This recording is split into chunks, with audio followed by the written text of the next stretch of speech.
I was married to a murderer, and this is my story, part 1. So I'm going to take you guys back to the main beginning. About 16 years ago, I met my said ex-husband that's now serving 45 years in prison. I was 16 years old, and he was 17, I think. I was a junior in high school whenever we met, and we had been dating for about 2 or 3 months whenever I found out I was 16 and pregnant. Being a teen mom was not for the weak. It was super hard. If I had not have had family and love and support, I would have never been able to overcome that. But throughout my pregnancy, things were pretty good. He didn't go to school. It wasn't very common back then, but it is now. He was pen foster.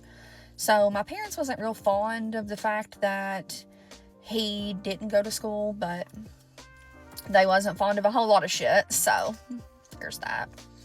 But things were pretty, I wouldn't really use the word normal because I hate to use that word, but things were pretty good in the beginning. Towards the end of my pregnancy, my parents ended up letting him move into my house at my mom's.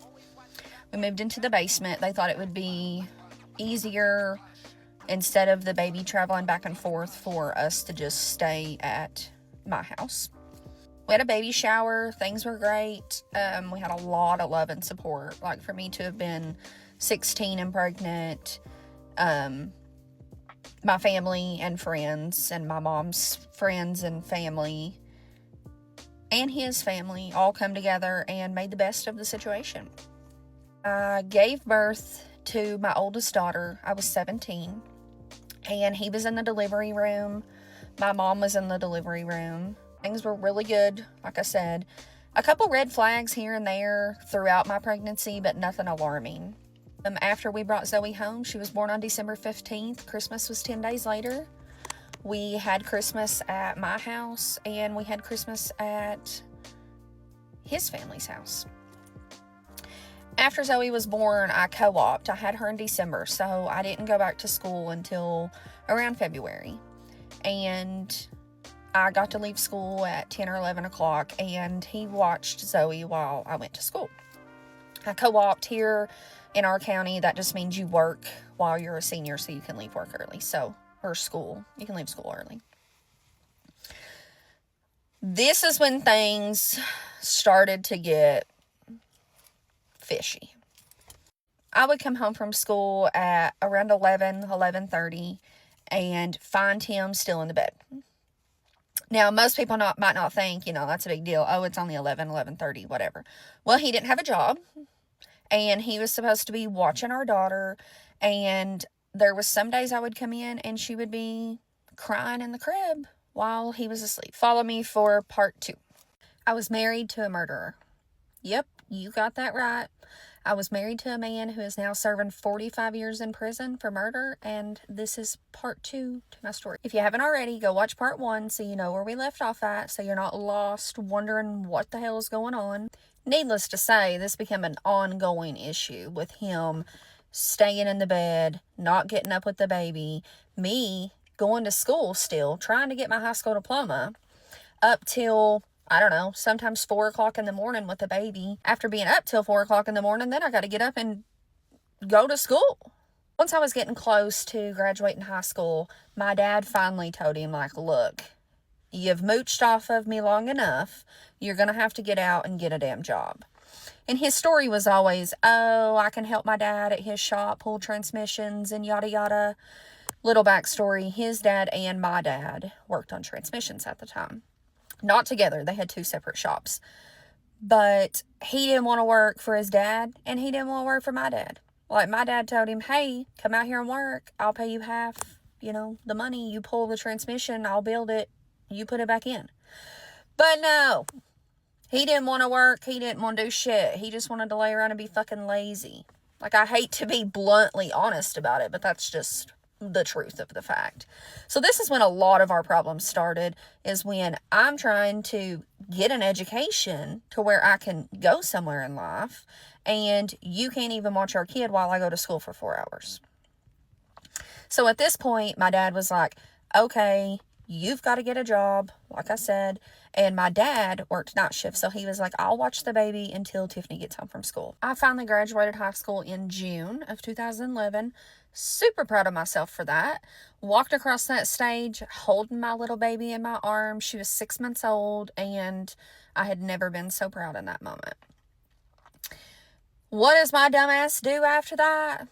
You know, he don't want to get a job. He don't want to do nothing. I decided it would be this magnificent idea to marry his dumbass.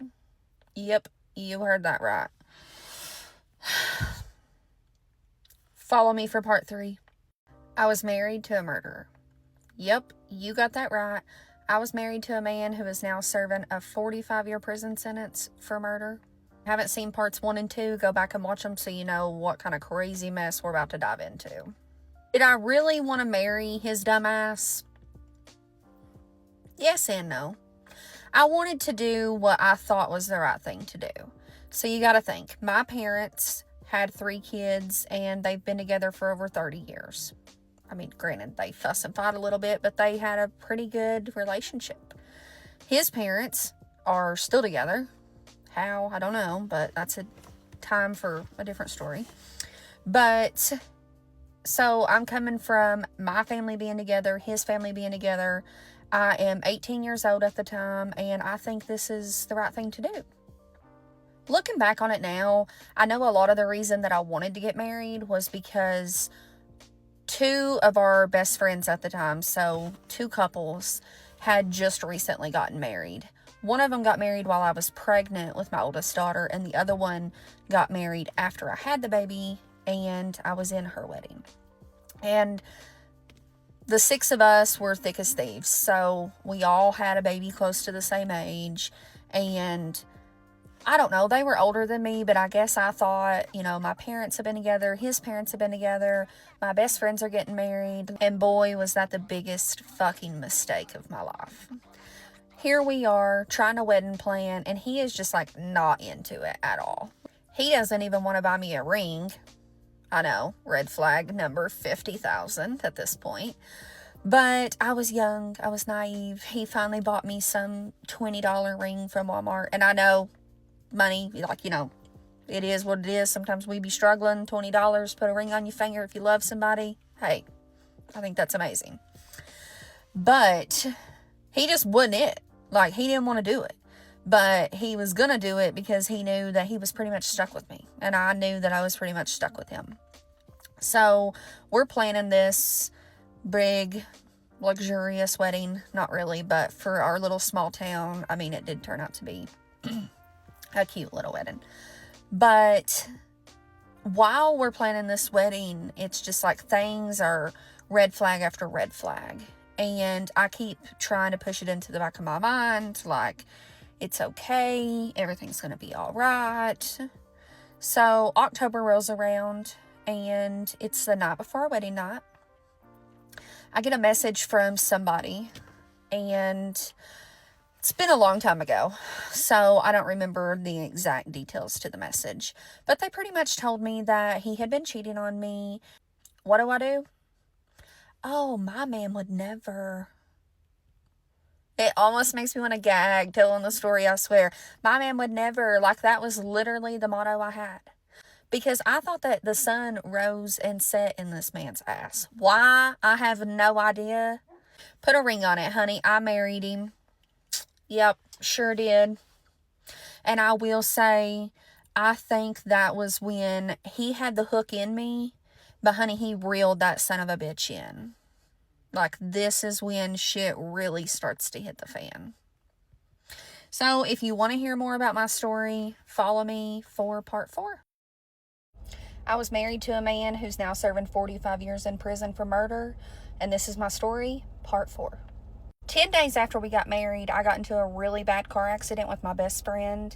And long story short, I had to spend a week in the hospital. and extensive surgery done on my leg. And guess what? He came 2 times. Yep, my mama's my ride or die, her and my sister, but they were by my side the whole time. And no, you guessed it right, he did not take care of the baby either. When I finally got discharged from the hospital, I had to come home on a walker because I had broke my femur bone, had pins and rods and all that good stuff in there. So I had to completely learn how to walk again. I went from a walker to crutches to a cane. I spent months in physical therapy. And during this time, he was working finally, but he wasn't helping at all with the baby. At the time, I still lived at my parents' house, and they had a 2-story house. I lived in the basement. Kitchen and everything like that was upstairs. There was a living room downstairs, so thankfully I was able to just kind of hang out down there, but I had to have someone stay with me the whole time because I wasn't able to walk, so therefore I wasn't really able to tend to a crawling baby. During this time, there wasn't any physical abuse. It was more mentally abusive, but I love you, and this is why I'm telling you that, if that makes sense. So, not long after Zoe's first birthday, which was in December, we decided to move into our own apartment together. Now, at the time, we only had one vehicle, and he was working at this time. So me and the baby would stay home while he worked. I was still on a cane, but I was getting around for the most part, able to care for my little girl. This is when the verbal abuse really started to happen.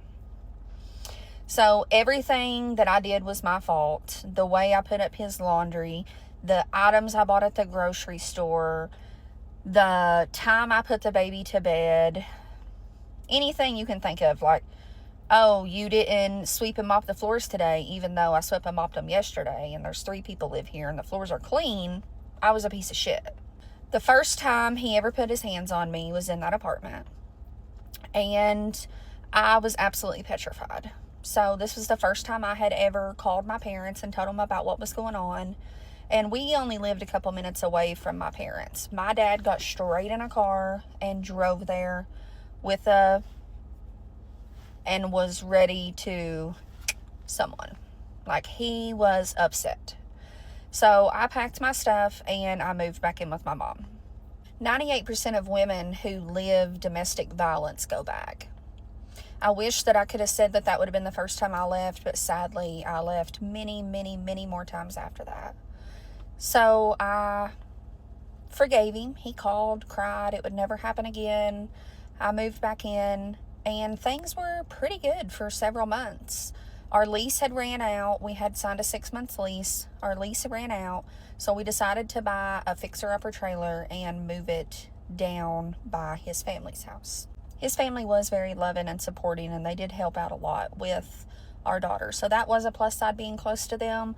But he almost had me like in his element, like an area where he felt comfortable at. So once we moved in, this is when a lot of the physical abuse started.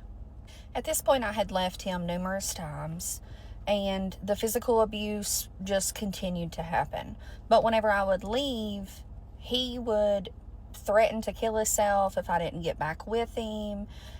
He would burn his house down with him in it. He couldn't live without his kids. I was the best thing that ever happened to him. Like, whenever I would leave, he would praise me, and I'm the best mom ever, and I'm beautiful, and he loves me, and he don't know what he would do without me. But yet, as soon as I would go back, within a week or two, it was right back to the same trauma. And why I didn't just leave and stay gone is what a lot of people are going to ask. But you've clearly never been in love with a narcissist. When you love somebody as much as I loved that man at one point in time, you would do anything for him. Like, lay down and take a bullet for this person, the same as you would your kids. But sadly, that love wasn't 50-50. I felt that way for him, and for me, I was just a person that he could mooch off of. I had finally decided, okay, this is enough. I'm leaving. I'm taking all of my stuff, because I would only take like a small bag. I thought, okay, this is it. I'm taking all of my stuff, and I'm getting my own apartment. So family and friends come together and helped me move. I got moved into an apartment and things were going great. It had only been a few weeks, but I had never felt so free. You got to think, I got pregnant at 16 years old, and at this time, I had a 2-year-old baby, and I had lived this traumatic life with somebody that I thought loved me. And come to find out, he never loved me. He loved abusing me. Just when I thought that I was finally free, I was late on my period. So I took a pregnancy test, and lo and behold, I was pregnant with baby number 2. I was married to a man who is now in prison for 45 years for murder, and this is my story, part 5. Yep, you heard that right. I found out I was pregnant 3 weeks after leaving him. So, what does any person do? I call him. We meet up. I tell him I'm pregnant. And the first thing out of his mouth is, "Oh, it's not my baby." Yeah, sir, it is. I've been with you since I was 16 years old. Just because I'm 20 doesn't mean I've been cheating around on you. I had been faithful to this man the whole time we was together, even though he walked out on me several times. During my pregnancy, the physical abuse had stopped, but the verbal abuse was still there. I was so heartbroken. Like, I love my daughter so much, but I did not want to have another child with this man. He was not a good father to my first child, so I knew he wouldn't be a good dad to my second child. But what do? I get back with him. Well, let me rephrase that.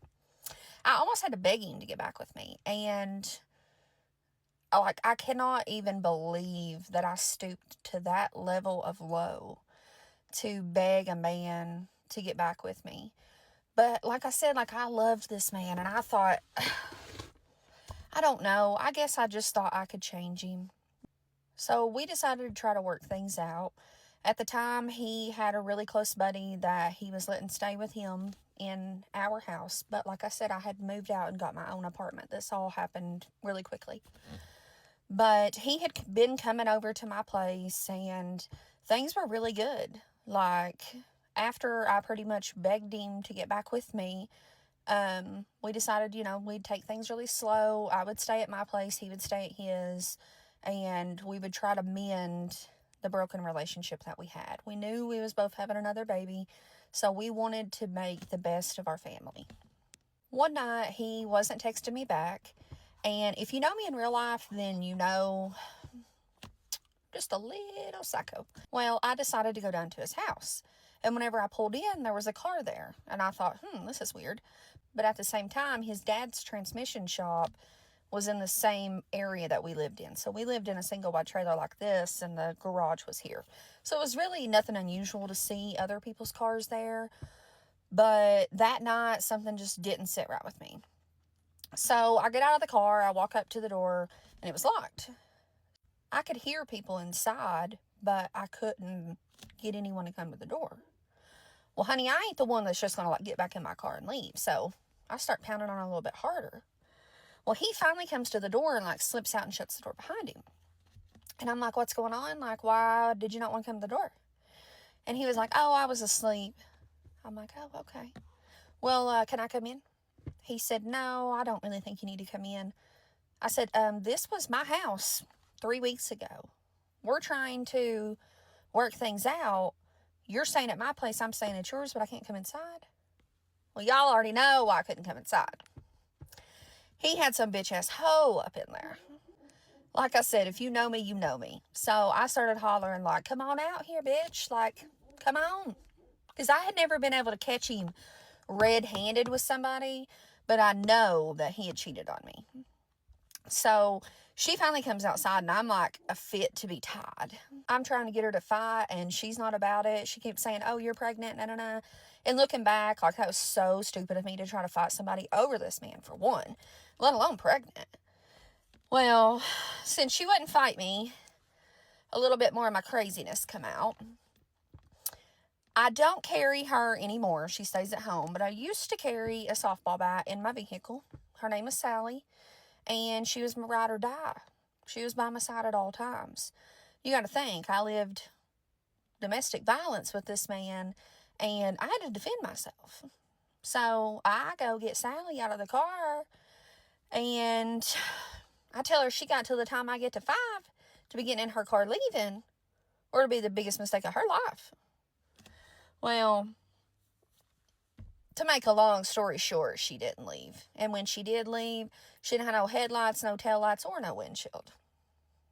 Thankfully, she never pressed charges on me, but she never come back either, to say the least, that I know of. Like, she thought, or she realized, one, this bitch is crazy, I'm not doing this, and she skirted. So we end up getting back together. I move in back with him into our house, trailer, whatever.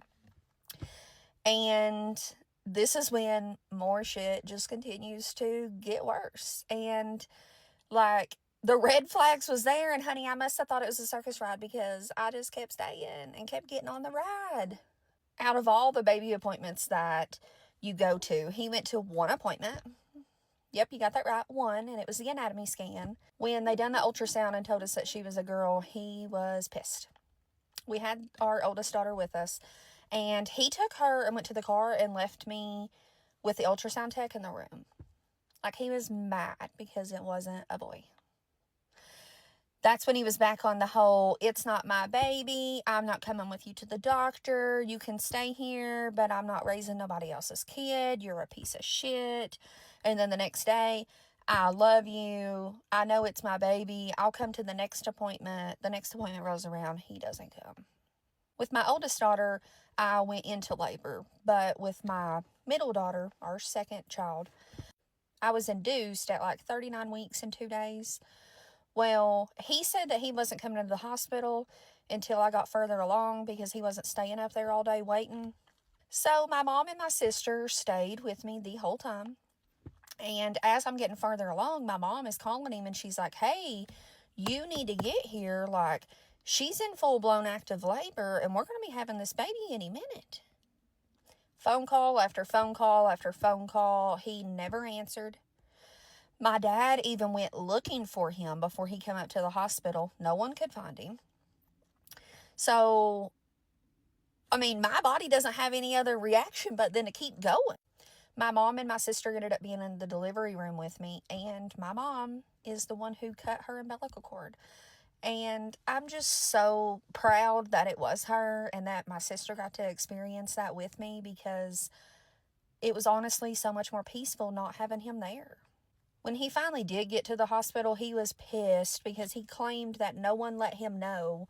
But yet my mom showed him where she had called him probably 75 times and left numerous voicemails, even called his parents. Once they got me moved to the postpartum unit, he held her for the first time. And that's when he confronted my mom, saying that she never let him know that I was in labor.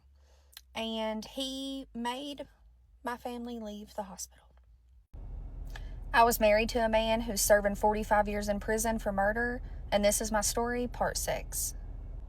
Once I came home from the hospital from having my second child, the physical abuse started right back up, and this time it was way worse than it was in the beginning. I got my CNA license while I was pregnant with my second daughter so that I could have a decent job and try to support my girls, because I knew that leaving was on the agenda. I just had to figure out the correct time and a way to make it happen. Every job that I would get, he would throw a fit and end up causing me to lose my job from calling in or just quitting altogether because he threw such a fit. By the time summer rolled around, I was very distant with my family just because he didn't want me to have a relationship with them.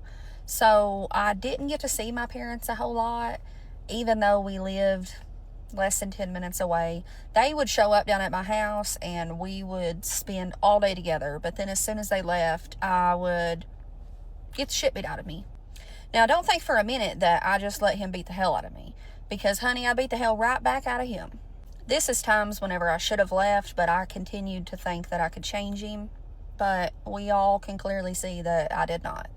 Fast forward a couple months later, and I had no phone, no job, no money. I kept finding like white substances, like little powder on the bathroom counter and the kitchen counters. And I would ask him about it, and he would say it was drywall dust. And I know, like, I should have immediately knew what the fuck it was, but my dumb ass was like, oh yeah, that probably makes sense. Even though we wasn't even like remodeling our house. I don't know. It wasn't until I started finding straws with the white powder that I knew what he was doing. Once he started using drugs, he was always an asshole. Like, he bitched about everything. But the physical abuse sometimes would happen, and sometimes it wouldn't happen for a couple weeks. So it was kind of getting, I don't know, a little bit better and easier to deal with, because he would rather be gone with his buddies off doing God knows what.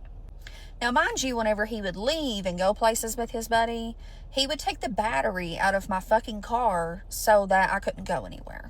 Yep, you heard that right.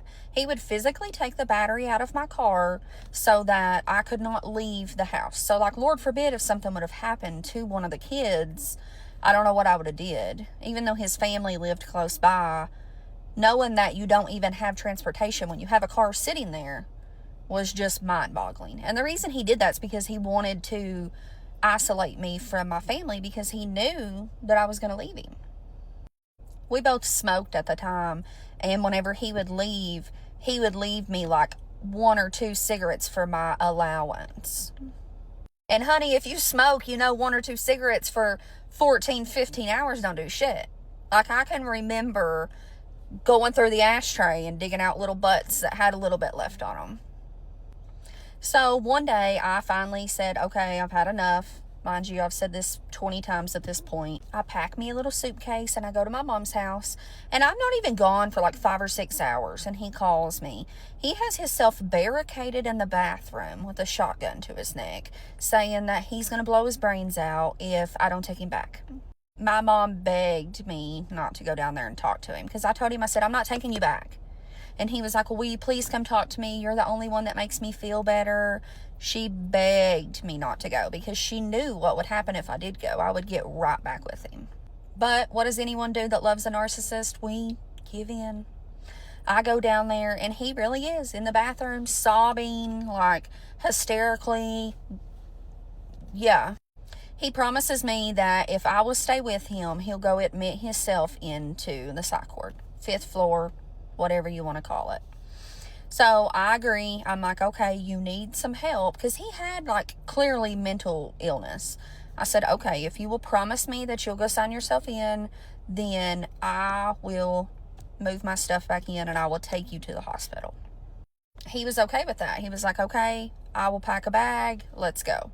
Now, mind you, I had left the kids at my mom's house while I went down to check on him, because of course I didn't want them to see something like this. So we get in the car and we're headed across the road. The hospital that we were going to was probably about 45 minutes away. Well, we passed by the church and the cemetery where he had some family members buried at, and he wanted to stop by the cemetery. So I'm like, okay, no big deal. Well, we pull in, he goes down there, sobs, cries. I give him his space, thinking that, we're going to be all right. I'm going to get him to the hospital and things are going to be better. Nope. He ends up beating the hell out of me, putting me in the vehicle, taking me back to the house, and telling me either you go get our kids and you get back here, or me and you are both going to die, because I'm going to blow my brains out and blow yours out. I should have known that he was too big of a coward to actually do it.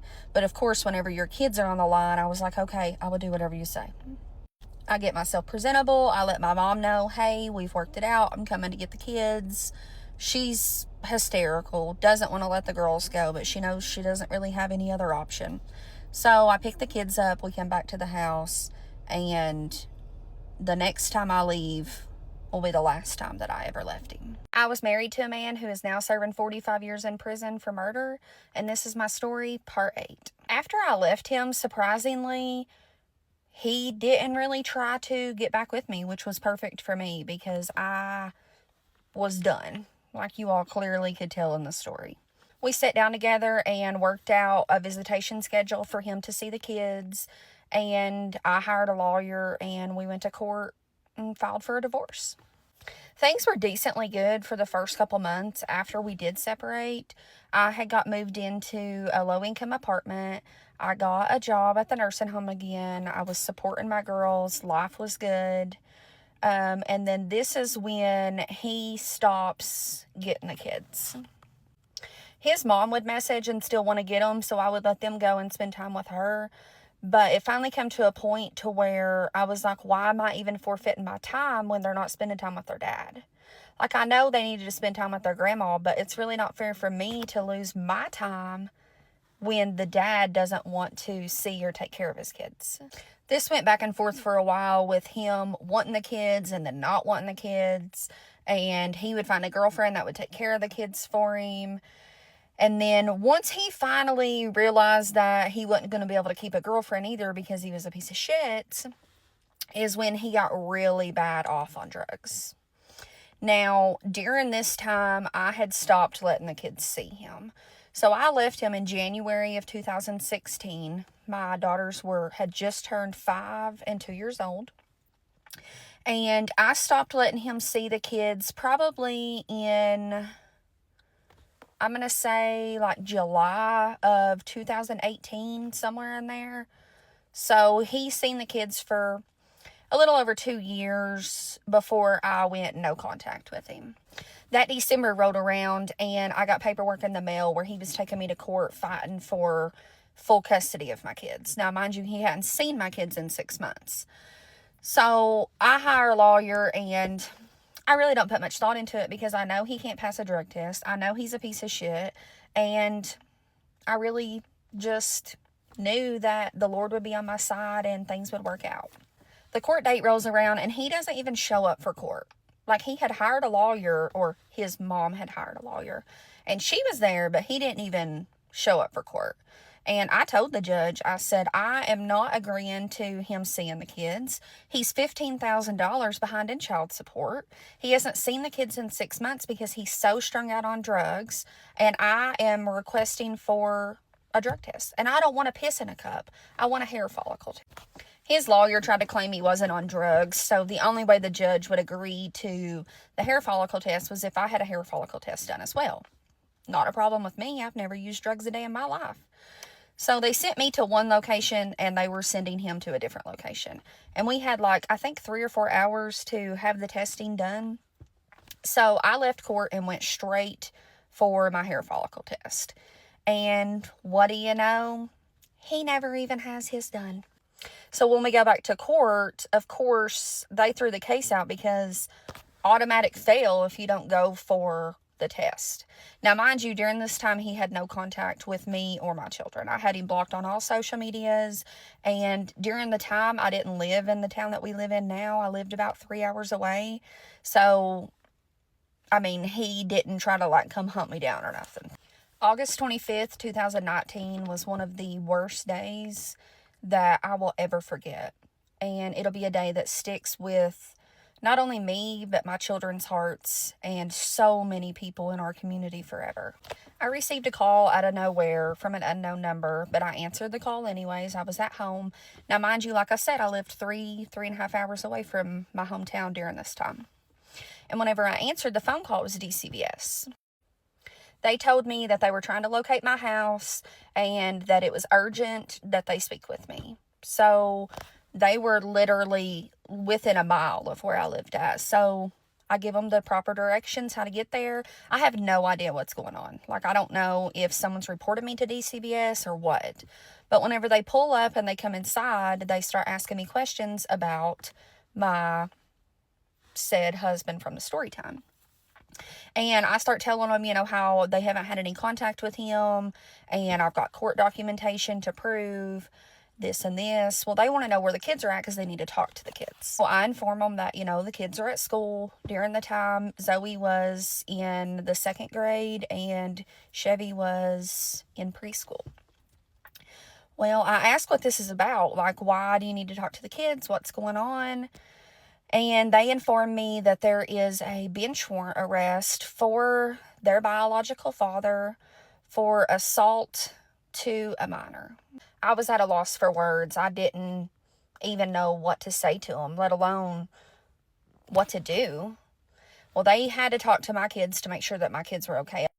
I kept reassuring them that my kids had been no contact with him for over the past year, but they still had to lay physical eyes on my children since the charges that he was wanted on were assault charges for a minor. When social services left my house, they left me with paperwork that awarded me full custody of the kids immediately. And now, mind you, he was still like on the loose. They had a bench warrant for his arrest. And the next 24 hours before he got arrested was the most terrifying time ever. I was scared to death knowing what he was accused of, that he was going to come and just off us all. I had no idea. Less than 24 hours later, he was picked up and his charges were moved from assault to a minor to murder to a minor. He had murdered his girlfriend's 2-year-old daughter. I was married to a man who is now serving 45 years in prison for murder, and it's time to expose what kind of true monster this man is. Michael Cody Huff will be answering to assault first-degree charges at 9 o'clock tomorrow morning here at the McCreary County Courthouse in District Court. But it's likely he's going to face more serious charges. Police were called to Somerset's Lake Cumberland Regional Hospital on Sunday. Had a 2-year-old child that had been brought in with life-threatening injuries. That little girl would be sent to UK hospital, and on Tuesday she died. The coroner says she is Kibber Collins, and she died of blunt force trauma. Prior to her death, police charged 27-year-old Michael Huff with assault. He was arrested on Jennings Branch Road in Whitley City. The prosecutor says a grand jury will consider a harsher charge. In the process of arresting the defendant, putting him into custody, and all that processing, she passed away. So obviously it will be a murder charge, but at the time he was arrested, assault was the appropriate offense. Bowling says Huff is the boyfriend of the child's mother. Police say he was watching the 2-year-old at the time. You know, it's times like this that it makes you want to go home and hug your children just a little bit and hold them a little bit closer to you. You always know the who, the what, the when, the where, but there's never going to be a good why in a child homicide case. There's never going to be an acceptable reason to kill a child. Huff is being held in the Leslie County Jail. He told the jail staff that he did not want to talk to us about the allegations. This disgusting monster sat in county jail for 3 years until he finally pleaded guilty to the murder charges. He's now serving his time out at Green River Correction Complex in Kentucky, when we all know where this man should be serving his time out at. I just sat through these clips and my blood pressure is up. This story is a disaster from start to finish, and my heart absolutely breaks for that girl. Look at this man. He's serving 45 years now, so we know how it ends, but the signs were screaming from day one. This is a masterclass in red flags. First off, the laziness.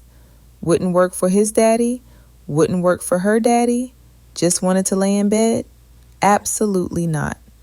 A man who won't work is a man who won't work for us. And sleeping through his own baby crying in the crib while she's out trying to finish high school? That right there was the exit ramp. But she missed it. We've all been young and in love with those rose-colored glasses on. But honey, he wasn't just lazy, he was neglectful. And then, part 5, the toxicity. She begged him to come back after he denied his own child with that tired line, "It's not my baby." That's the oldest play in a sorry man's handbook. And leaving her at the ultrasound because the baby was a girl, that is distinctively evil. That tells you everything about how he views women, even his own daughters. I have to give a shout out to her mama though. Cutting the cord, calling him 75 times, she was holding it down while he played games.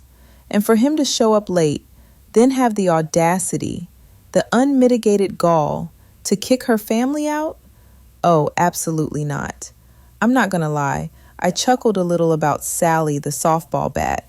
I don't condone violence, but I understand the feeling when you pull up and see another car in your driveway after begging this man to love you. That's what abuse does. It breaks you down until you're accepting crumbs and disrespect. And eventually, you just snap. I'm just glad she got out to tell the story, because a man like that was dangerous long before he got locked up. You can't change a man who doesn't see a problem with his own behavior. Make it make sense. I'm here to put y'all in my business so nobody else has to. Boom, let me tell y'all how the fuck I think this man put a date rape drug in my motherfucking drink last night and tried to lace me. He tried to get my coo-to-coo. Let me tell y'all what the fuck happened. So boom, I had to go to San Francisco yesterday because I had a field trip to go to Science Museum for my art class. So afterwards, I was like, you know what? This is my old stomping ground. You feel me? Y'all know I used to be a hooker. So I'm like, let me go and check the scenery out, scope the scenery out. Okay, so this is the Gold Club, you guys. This is where I literally used to be stumped down at, okay?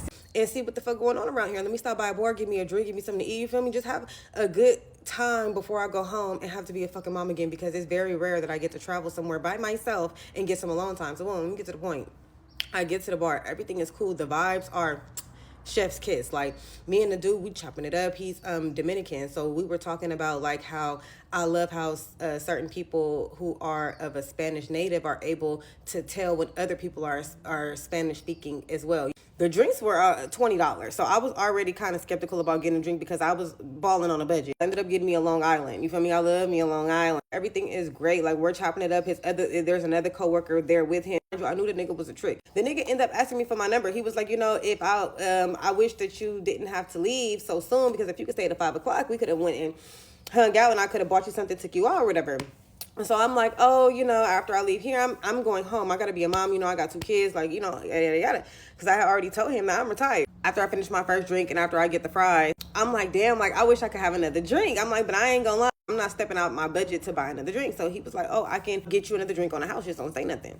So I'm like, okay, cool. Mind you, I'm already feeling myself. I'm tipsy, all the little shit. So he gives me the other drink on the house. Mind you, when he made my first drink, I was able to see him physically make the drink. The second drink, I wasn't able to see him make. You feel me? But I did tell him, like, I don't want as big of a drink as you gave me the first time. Give me another one in a smaller cup. So that's what he did. But when I left that fucking bar, I truly feel like the man at the bar tried to get me drunk as fuck. But one thing for sure, it's super certain, bitch, I used to work out here. I know exactly what the fuck be going on. I went straight to the bar, got on the bar, I fell asleep on the train, woke up out my sleep on the train having to throw up. I'm surprised that didn't nobody steal all my shit. I still have my phone, I still have my purse. Mind you, my purse was on the fucking floor, and if you ever rode the BART, then you fucking know I'm lucky. I'm blessed. When I got to the last stop, I got up, my phone is slid into the middle fucking aisle. You feel me? Purse on the ground, all this shit, but I just did not give a fuck. Like, I don't even know how I made it. I don't even know how the fuck I made it home. Like, I ended up getting a ride from the bar, boom, went home, passed out. I was literally passed out for hours. When I say I don't even know what time I got home. Probably got home around maybe like 4-ish. I didn't wake up until like 9 o'clock. Thank God my siblings was around because they was able to help me feed my kids and deal with my kids and shit like that. But when I tell you, I literally had to sit on the phone and piece together my whole entire night with my best friend because she was so concerned. She didn't call my mama trying to check on me because she ain't talked to me all day. It was just a mess, y'all. And I just feel like he put something in my drink because there's just no way that I had 1.5 drinks and I was just that tipped. I was that drunk. When I was in 9th grade, me and a group of my classmates ended up getting expelled from school because we decided to go rob the store, and then the owner of the store ended up having a heart attack and died. Oh my God, y'all, let me tell y'all what the fuck happened. And before we start, I do want to say that I tend to get a nervous laugh. So if it seems like I'm smirking or smiling, it's not because I at all think anything in the story is funny, because it's not.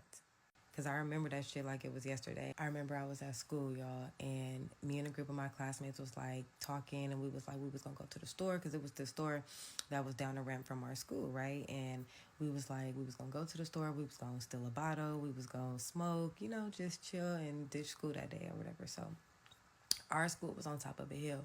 But if you went over the ramp and you went down the ramp, it was the store at the bottom of the hill. So when we had came up with this plan, right, we was like, basically 2 people was going to go in there when they was going to act like they was going to get a sandwich from the deli part because the store had a deli connected in the back.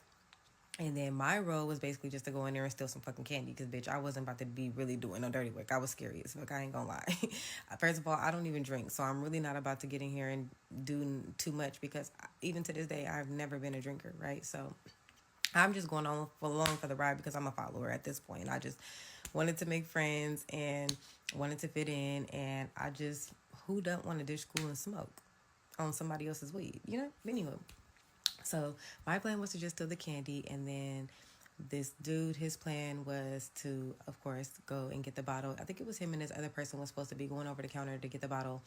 And then it was like a couple of other people that was just lingering around, and they was just supposed to be, you know, roaming the store just to make it look good. So we left school and we walked over the little freeway bridge thing. We went down the ramp. We get to the store. When you walk in the store, like, as soon as you walk in the store, like, on the left side, like, it's right, like, right when you walk in is where the register is when you go straight. But if you go to the right and go to the back, is, you know, the deli, and then of course in the middle it's like the candy aisle and shit. So we walk in, boom, everybody go to their sections. You feel me? I go to the candy aisle, and at that point I used to love the little Reese's fast break. So I remember because that's exactly what I stole. And the people went, you know, to the back, because mind you, it was a wife and husband that worked at the store. I forgot to say that. It was a wife and husband. So the wife usually dealt with the deli, or typically the husband dealt with the deli and the wife was behind the counter. So that's, I think, what they were pinning on, like the husband being the one going to do the sandwiches, but they didn't count on him actually being behind the counter and her doing the sandwiches that particular day. But we still continued on with the plan. So as I'm in the aisle doing my little part, stealing my candy, I hear hella commotion, so I really didn't see too much of really what happened and what transpired. All I saw was when the dude and the owner of the store were at the door tussling with each other. Like, he did ended up stealing some of the bottles. So I guess he had stuff some in his backpack, and then he had some in his hand. I know for a fact because the bottles that he had in his hand had broke. And when he was tussling with the owner ended up being the one who had the backpack. And I remember the dude was hella mad, and they, like I said, they tussled for a second, and then we all left. So when we're leaving, as we're walking back towards the school, because like I said, we were only literally across the freeway down the bridge from the school, he gets in his car and he starts following us because, again, we're young, dumb. We didn't really count on him putting two and two together that we went to the school, or at least I don't think they really gave a fuck. I don't know, but so he starts following us. He starts following us in his car. Mind you, it's like 8 to 10 of us walking. A couple of my classmates or whatever was like, you're hella weird. Why are you following us? You know, they talking shit to the dude, but he's not responding. He's just staring at us, just driving hella slow at the pace we're walking or whatever. So eventually, like, as we get to the bottom of the little bridge thing, we start to notice that he's like leaning to the side and his car is like veering into the other lane. But thankfully, by the grace of God, there were no other cars driving because it was like a narrow little side street that we were on. And also, by the grace of God, there were some seniors who also were ditching school that day and coming down to go to the store before they went to class. And they seen like everything that happened. So like, I didn't know how to drive at that time. So I wouldn't have really known what the fuck to do. But at this point, we all kind of like ran in the middle of the street. So we're like side by side, like we're with his car, but like he's still going super slow. Also, thankfully, he didn't have his foot on the gas or anything. So one of the seniors had jumped in the car. She ends up putting her foot on the gas and end up throwing the car in park. So as she's doing that, she's also yelling at us like, what the fuck is y'all doing? Like, y'all need to get back to the school right now. Like, and when y'all get back to the school, go to y'all class. Don't say nothing to nobody. If they ask you where y'all been, what's been going on, don't say nothing at all. So we're just like, okay, like, we knew her, we trusted her, so we gonna follow her word. So we all go back to school, go to our class, and do exactly what she said. I kid y'all not even like 10-15 minutes into us being inside the classroom, the police come knocking on the door talking about we all need to come to the office. Of course, they then looked at the cameras from the school, looked at the cameras from the store, and seen and connected the dots and seen who, whatever. So boom, we all go down to the police station. They put us in handcuffs. We go down to the police station. We're all in the homicide unit.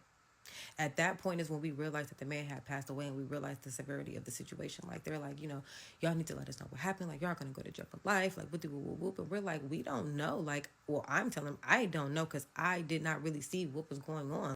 Part 2 on how me and a couple of my classmates ended up getting expelled from the 9th grade because we decided to go rob this store, and then the owner of the store ended up having a heart attack and died. My bad, y'all. I told this story last night on some fluke shit just because it had just popped up in my head. I don't know, it started storming and raining out of nowhere, and I don't know, it just came to me, and I was like, why not just tell the story?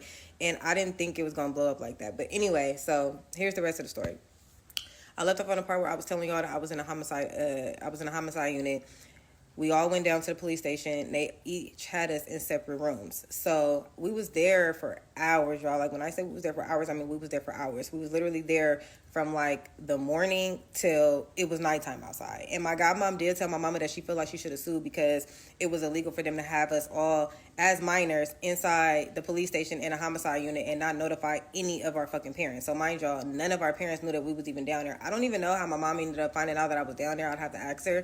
But I'm not sure if like maybe after so long she ended up calling the school or if the police ended up contacting her eventually. I really don't know how she ended up finding out. But anywho, we all in the interrogation room. We're separated. So I remember I was in there for hella fucking long because I had ended up falling asleep.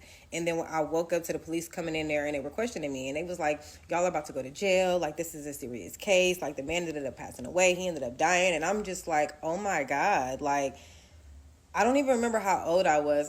This happened like 15 or so years ago, y'all. Like, I was in the 9th grade. So I don't know how old you are in the 9th grade. Maybe like 14, 13. I don't know. But I'm hella young. And I'm just like, damn, like, this man died. Like, this is what I'm thinking in my head. Like, why did we go to that store? Like, I'm not gonna lie, like my heart stayed. I don't remember if I started crying, y'all. I really don't remember, but I was hurt. I was really more hurt for the wife though, because it's like, damn, like you literally woke up, went to work with your husband, and now he gone because some stupid, reckless, ghetto ass, dumb ass kids decided to come into your store, rob it, and cause your husband to have a heart attack and die. Like that shit really did something to me, y'all. I'm not gonna even hold you, but anywho, so he's asking me hella questions. I really don't remember everything he was asking me, but I just know that like first of all, the dude who ended up going to jail, because he did end up going to jail, y'all. He did end up going to jail. He was already banned from that store previously. Like he wasn't supposed to be there. They already knew who he was. And they also knew who a couple of the other students were as well, because like I said, we went to school up the freeway from the store and we were frequent buyers there. So we went there all the time. Like, so anywho, keep that in mind because they were like just basically asking us hella questions about him. Like, what happened? What did you see? Did he hit him? Did he do this? Did he do that? Like, they're just asking us hella questions or whatever. And I was just telling him, like, I really don't know. Like, he was completely fine when we left the store. He got in his car. He drove the car a significant amount of a distance. Well, not even that much of a distance, y'all. Like, it really wasn't that far. But, like, still, like, I was just confused. Like, I'm young. I didn't even know. I didn't know. So, anywho, after questioning us for hella hours, eventually my mom ended up coming up there and they let us go. But like I said, we got there, it was like morning. By the time we got there, it was damn near nighttime. By the time we left there, it was damn near nighttime. And all I really remember was they did tell us that we were expelled from the school. We couldn't continue to go there for the remainder of the year. They also told us that we were banned from the store. We could never go to that store ever again. And me and the other group of classmates that went down to the police station, none of us got arrested. None of us got charged. It was really only him, and I want to say maybe one other person got charged too. Maybe like the other person who, like I said in the beginning, was supposed to be going behind the counter with him. But I don't know for sure because honestly, me and the dude who ended up going to jail, like we was never like super duper close to where like it was something I was really just checking up on all the time. And he was a minor, we were all minors, so it was not like I could just go look up his case and find out information about his case online. You know what I mean? So I kind of just never really knew. But I do believe that, he got charged because they're basically feeling like he was the reason why the dude had the heart attack and died. Because if it wasn't for him having an altercation with him and going in the store stealing the bottles, then the man would have probably never had a heart attack and died. You know what I mean? Like none of that would have ever happened. So that's just why I'm assuming that they were on him so hard. Like I said, he was already banned from the store. He was already kind of getting in trouble a lot. Yeah, that he was like one of the people. He was the person, I guess, that was on camera physically fighting him. So I don't really want to speak too much about because I don't know too much about his case or like too much about like what he got charged with. I'm just telling y'all what I believe happened and why I believed he got charged. So yeah. And that day literally changed all of our lives forever. Like, that boy, he went to jail for that shit for so long. And it was just a repeated cycle after that. He kept going to jail, getting out, kept going to jail, getting out. Like, to this day, still going to jail, getting out, going to jail, getting out. Like, that literally changed his life forever. And I don't know about the other classmates, but it for sure changed mine, because the way I feel about it, like, I just feel so fucked up. I should have been in school that day. I should have never been agreeing to go to no motherfucking store and steal no fucking bottle, knowing damn well I don't even drink. You understand me? Like, I can definitely take full accountability that although it don't matter if I played a small or a big part, I played a part. And like, that shit eats me alive every fucking day. Like, my own best friend didn't even really know about this story. Like, this is not a story I just go around telling motherfuckers, because it's not something that I'm proud of. I'm embarrassed. Like, I'm so fucking embarrassed that I decided to go. And the reason why I decided to finally tell this story is because last night I was sitting in this very garage, and out of nowhere it just started pouring raining, as it's pouring raining right now. I don't know if you can hear it, but I just got this strong urge to tell this story, and I'm telling it in hopes that this can be a learning lesson for not only young adults but for older adults, to just not be a follower, be yourself, make good decisions, make smart choices, because one little thing can change your life forever. And the situation in your life, like, everything could change. Like, we didn't count on that man having a heart attack. We didn't know what type of health conditions he had, or that would stress him out to the point of passing away. And that's just a prime example of how something can change and turn the situation so drastically and so quickly. And it could be escalated to something that you can never come back from. That's why you have decision making should be one of the most, should be something that they teach a lot in school, like, for real, like, and not even just at school but at home, like, because one decision can truly change your life forever. But anyway, you guys, that's the end of the story. Like I said, nobody else got charged. He was the only person that got charged. We never went back. Well, I never went back to that store again. Like I said, I never really talked about the story again. I just kind of put it in the back of my head, I guess. But also, I hope that this could be a learning lesson, because, yeah. Imagine going to work with your husband on what should be a regular day, just trying to make an honest living, and by the end of it, he's gone. Passed away over some liquor and a candy bar? That is absolutely devastating. And you can hear it in her voice. She is still carrying that weight. Even though she says she only stole a Reese's and didn't touch the man, she knows she was part of the chaos that stressed his heart to the breaking point. That's a burden no child should ever have to carry, but it's the reality she's living with. This really shows you how one bad decision, just one split-second choice to be a follower, like she said, can wreck multiple lives in an instant. You've got the boy who went to jail and got caught in that cycle, the man who died, his wife left a widow, and all these kids traumatized from watching someone die right in front of them. It's a tragedy all the way around. And honestly, bless that senior who had the sense to jump in the car and stop it when the man passed out. That young person had quick thinking and real courage in an impossible situation. This is a true cautionary tale. It's sad, it's messy, and it's a sobering reminder that just having fun can get real serious real fast. She definitely grew up that day, whether she wanted to or not. I was essayed by my oldest brother at 17 years old, and I think I'm finally ready to tell my story while I do my makeup so that I don't cry. Trigger warning, I'm going to be talking about some pretty explicit and traumatic details that may be triggering to some people. So a little background first. I have 3 older brothers, and I am the youngest and the only girl in my family. My life growing up was pretty traumatic, to say the least. My dad was very abusive and put hands on my mom all the time in front of all of us, and he was very abusive to my brothers too and put hands on them a lot. It's a very traumatic household growing up. Me and my brothers were actually pretty close. At one point, I was actually the closest with my oldest brother, who did what he did to me. He had this girlfriend when I was in elementary school named Taylor, and she was like the sister that I never had, and we would go camping together. We had really a great friendship. My brother, after that relationship with that girl, just completely changed. He was no longer the same person. He started dating another girl and started doing heavy drugs, and then after that phase he just kind of got God crazy and just started preaching a lot about the Bible and God, and that's all he would talk about, which was weird to me. I definitely believe in people finding God after going through a hard time in their life, but I don't think after what this was.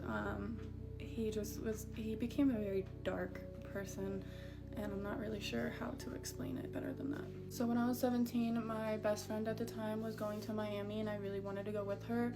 I wasn't making great money at the time, so I asked my brother if I could put the flight on his card, and he said that he would do that for me. I had paid him back almost everything except for I think maybe $25-$30 that I had still owed him.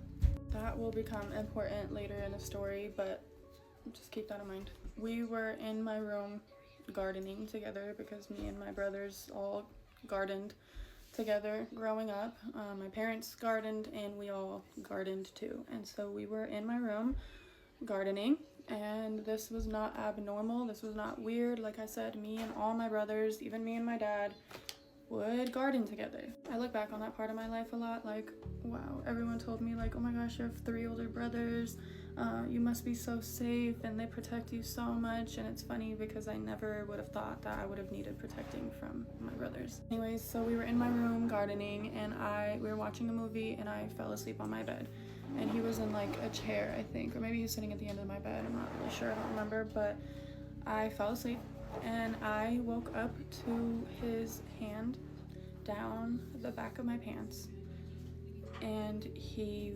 was continuously, I could tell, it was a split second where I didn't know where I was or what was going on, as soon as you wake up, and his hand was going further down the back of my pants towards my private area. This is the part I struggled with my whole life, because he didn't necessarily do anything. I got up immediately and was just what the fuck are you doing? What the fuck is going on? And I ran to the bathroom, which was right next door to my room, and I locked the door and I cried and I hid in there for hours.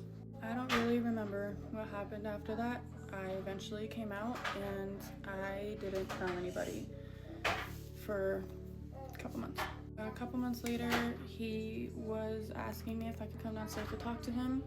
And at this point, we were on the same working schedule. My mom was always gone and my other brother was almost always gone, so it was just me and him in the house all the time. So he had asked me to come downstairs to talk to him. I didn't really feel like I had a choice, and so I went downstairs to talk to him, and he proceeded to show me a lot of girls' clothing and makeup, and showed me that his toes were painted red, and basically was saying that he felt more comfortable in women's clothing and that he had been wearing makeup. I had noticed he was walking around the house a lot in an old pair of my leopard print leggings, and it was kind of weird, but I was just okay, well, I already knew he was kind of weird, so I didn't think too much about it. But then he proceeded to tell me that yeah, he enjoys dressing like a woman and that it made him feel better about himself. I don't know. He also told me that he bought me a dress from the thrift store. It was a t-shirt dress, I remember, and I was thank you, and he asked me not to tell anybody, and I was no, I won't tell anybody. So I didn't tell anybody for a while. So then another day, I'm not really quite sure how long after that conversation that this happened. I'm 26 now, I'm about to be 27, and this happened when I was 17, so almost 10 years ago, and I spent a large portion of my life trying to forget about this. But me and my middle older brother were really, really close. So we were going to do something. We were going to hang out somewhere, go do something, and I was in his room waiting for him to get out of the shower so that we could go. My oldest brother, Jesse, comes into the room, the one who told me he was dressing like a girl, the one who had put his hand down my pants. He had come into my brother's room and sat on the bed next to me. Like I said, my brother was in the shower. My other brother, Josh, was in the shower, and so he wasn't there at that moment. So my brother, Jesse, proceeded to sit down next to me and tell me about how I still owed him money from my trip to Florida, and I don't know why this part is more traumatizing than the other part. But he proceeded to sit down on the bed next to me and was talking something about how he doesn't have women in his life and he has needs that are not being met, and I don't even remember specifically everything that he was saying, but basically asked me to be in some type of secret relationship with him. I was just kind of sitting there looking at him like, what are you talking about? What are you talking about? What are you talking about? And then he was wearing a zip-up jacket with no shirt on underneath, and he unzipped his jacket and looked me dead in my eyes and said, will you play with my nipples? Ooh, this is where I start getting emotional. So yeah, he asked me that, and I was shaking and crying, and I was texting my brother like, Josh, get out of the shower, get out of the shower, get out of the shower, like, come in here, Jesse's being so fucking weird, like, hurry up and come in here. And while I'm sitting there, I'm just like, what the fuck are you talking about? What the fuck are you talking about? You're my brother. You're literally my brother. What are you talking about? And he looked at me, and I will never forget the look on his face. He looked at me just like smiling, and he's like, oh, am I? I was like, yes. Yeah, you are. You are literally my fucking brother. Why are you doing this to me? Like, what the fuck? Okay, I'm sorry. Come back for part 2. This is part 2 of the story of how I was essayed by my oldest brother when I was 17. So I left off, he had asked me, he looked me dead in my eyes and asked me to play with his nipple. And I was just like, what the fuck are you talking about? What the fuck are you talking about? Like, you're my brother. You're my brother. You're my brother. Why are you doing this to me? What is wrong with you? You're my fucking brother. And he looked at me with this look I will never forget, and just like sat back and just like smiled. And he was like, oh, am I? I was like, yeah, you are. Yeah, you are. You're literally my fucking brother, bro. So like I said, I was texting my brother while he was in the shower, like, Jesse's being so fucking weird. Hurry up, get out of the shower, get in here now, like, help me. Like, please come help me. And he eventually got out of the shower and saw my text and came in the room. And he was just like, what's going on? And Jesse looked at him straight in the face and was like, oh, hi, brother, and got up and walked out of his bedroom. After Jesse left the room, I told Josh that I needed to talk to him, and we left, and he called his best friend, Jeremy, who was also like my brother. We were so close. Me and Josh and Jeremy were best friends. Makes me emotional because I think that was the last time I felt like I had my family. So we went out to my brother's car, and Jeremy came over, and I told them everything that my brother said and what he had done to me a couple months prior to that, and how he had put his hand down my pants and sexually assaulted me. They both were just like, what the fuck? I can't believe he did that. Like, I'm so sorry. I'm gonna beat his ass. Like, you know, all the things that a big brother is supposed to say. But the thing is, nobody ever did anything. I really had faith that my brother was going to handle it or do something about it, and he never did. And so I didn't tell my mom for a couple months, and then there was a huge fight between me and Jesse, and Josh got involved. Jesse called me a bitch, and Josh threatened to beat his ass, basically. And my mom kept telling me to calm down, and was defending Jesse in the argument. So I was like, what, you're gonna defend your son who sexually fucking assaulted me? Like, you don't even know who he is. He's a fucking monster. I woke up with his hand down my pants. And you're gonna stand up for him? And she was just like, what are you talking about? And so with Jesse right there and Josh right there, I told my mom everything that he did to me, and she was just in shock. I guess. And the thing about my mom is she is a beautiful person. She's such a kind soul. She is so sweet and so just innocent and so nice and so traumatized that she just kind of broke down. So after I told my mom, I kind of expected something to happen, right? Like she would kick him out, she would do something, she would say something, like somebody would do something for me. I guess I just let it go for a little while and tried to just live with it. As I mentioned, we were working the same schedule, so me and him were alone in the house all the time, and I was super uncomfortable and afraid and traumatized and hurt, and I needed to get the fuck out of there. I was also bartending at this time, and my dad would come in to see me at the bar. So I invited him to come to the bar where I was bartending, or the restaurant where I was bartending, and he brought his girlfriend. Surprise, surprise. I told my dad that I had something to tell him, and so when he came to the bar that day, I told him everything that Jesse did to me. Like I said before, me and my dad used to be super close until I grew up, and he kind of no longer felt like he had any responsibility for us, but we were really close once upon a time. And so when I told him what had happened, he started crying and said that he was so sorry and that he didn't protect me, and promised me that he would do something about it and that he would help me and he would protect me. Like, I literally thought that he would kill him for what he did to me. So he promised me that he would do something about it, and guess what? Nothing was ever done. So nobody did anything, and life went on, and I had no choice but to live in that house. I was only, at this point, 18 years old, and didn't have anywhere else to go. I ended up getting a really good job for that age, working at the Human Services building, and started making really decent money.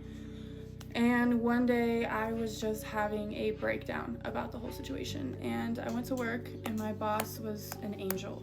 His name was Josh too, but an angel. This man, still to this day, single-handedly saved my life. I went into his office and I broke down into tears about everything that I had been going through and what happened to me. And he broke down into tears and started crying and just said, "I'm so sorry that this happened to you. I'm going to help you." And that was the first time I think I believed somebody when they said that they would help me. And he did. He got me approved for the diversion program, which is basically a check from the government to help people in emergency situations. And so he was able to pay, it makes me emotional just talking about it. He was able to pay all of the moving costs for me to be able to move out of that house and into my own apartment by myself at 18 years old. Joshua Trujillo, if you ever watch this video by any chance, thank you so much. So I moved out, got my own apartment. I forgot about it, and I tried to continue having a relationship with my family for years after that, until about 2020. I just kind of woke up one day and was like, actually, this isn't right. I'm still trying to have a relationship with these people who are not loyal to me. They obviously don't love me. They're not loyal to me. They didn't protect me in the time I needed protected the most from my family. They never held him accountable. He never faced any repercussions. That man, my oldest brother, is 34, I think, something years old. He still lives in that house with my mom. Still. To this day, at 34 years old, is unemployed and still lives in that house with my mom. He just moved his fiance from California into my mom's house at 34 years old and unemployed.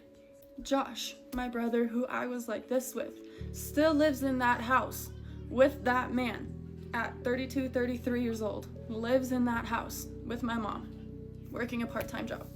The reason I'm telling my story now is because to this day, 10 years later, I still struggle with having a relationship with my own mother and my own brothers, because my oldest brother essayed me and put his hand on my pants, asked me to touch his body and to have a secret relationship with me, and my mom still posts about him on Facebook as if he's the best son in the world. Now, I love my mom. She has a very kind heart. She just doesn't have a backbone to save her life. And I blame it on my dad.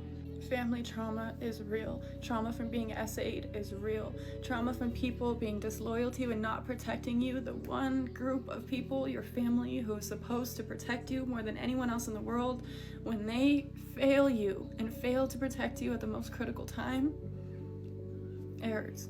I know there's so many more women who have experienced almost the exact same thing, if not way worse than what I've experienced, and I'm just here to say I'm sorry, and I see you. And me too. He is sick.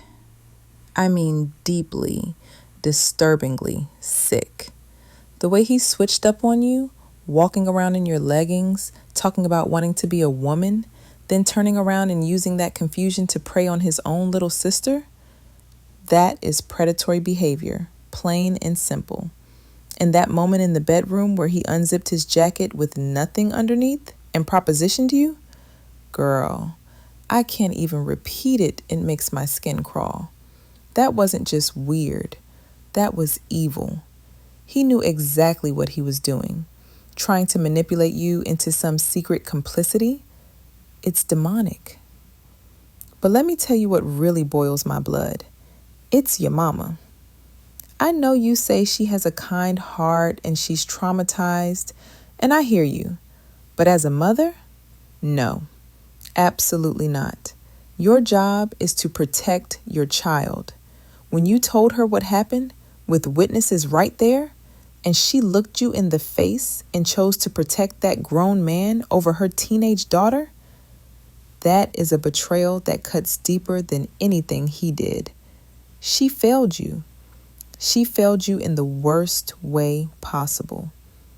And the fact that he's still sitting up in her house at 34 years old, unemployed, bringing his fiance around like nothing happened, that tells you everything you need to know. She made her choice, and it wasn't you. Thank God for that boss of yours, that other Josh. That man was an angel because he saw you when your own blood didn't. He got you out. You were so strong to leave at 18, get your own place, and survive that. I know it hurts that your family isn't who you needed them to be. I know it hurts that 10 years later, you're still carrying these scars. But you did the right thing. You saved yourself. That house was a house of horrors, and you walked out of it. Keep walking, baby girl. You don't owe them nothing. Not your time, not your energy, and definitely not your peace. You deserved protection. And since they couldn't give it to you, I'm so glad you found the strength to protect yourself. That first story taught me that laziness, neglect, and disrespect aren't just personality quirks to overlook when you're in love. They're previews of who someone really is. When a man won't work, won't parent, denies his own child, and leaves you at an ultrasound over the baby's gender, that's not a rough patch. That's his character. And character doesn't change just because you love harder. I'd trust my gut the first time, not the 5th time. If I ever see laziness, disrespect, or neglect in a partner, especially toward children, I'm out. No second chances. No, but he's going through something. No waiting to see if he'll change. I won't beg anyone to love me or my kids properly. The exit ramp comes before the abuse, not after. One bad decision can create a lifetime of consequences for everyone. That store owner's story hit different. A Reese's bar and some teenage recklessness ended a man's life, destroyed a marriage, sent a kid to prison, and left survivors with trauma they'll carry forever. It's a sobering reminder that there's no such thing as a small choice when other people's lives are involved. Following the crowd for 5 minutes can alter the trajectory of your entire life. Peer pressure is real, but so are consequences. I'd ask myself, is this worth someone's life? Is this worth my freedom? Is this worth my future? If the answer is no to any of those, I'm walking away. I don't care if they call me lame, scary, or boring. I'd rather be called soft than live with blood on my hands or bars on my windows. That last story broke my heart in a different way. When your own parent chooses a predator over you, it's not just abandonment. It's a betrayal that reshapes how you see love, safety, and family. But it also showed me that sometimes the family you need isn't the one you were born into. That boss, Josh, showed up when blood didn't. Real protection comes from people who see your worth, not from titles.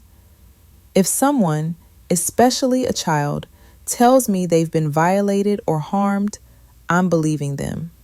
Period. I'm not making excuses for the abuser. I'm not protecting family reputation over their safety. I'm getting them out, getting them help, and cutting off anyone who chose the predator over the victim. And if I see someone being failed by their family, I try to be that other Josh, the person who shows up when their own people won't. These stories taught me that love without respect is dangerous, that one moment of poor judgment can cost everything, and that sometimes saving yourself means walking away from the people who should have saved you first.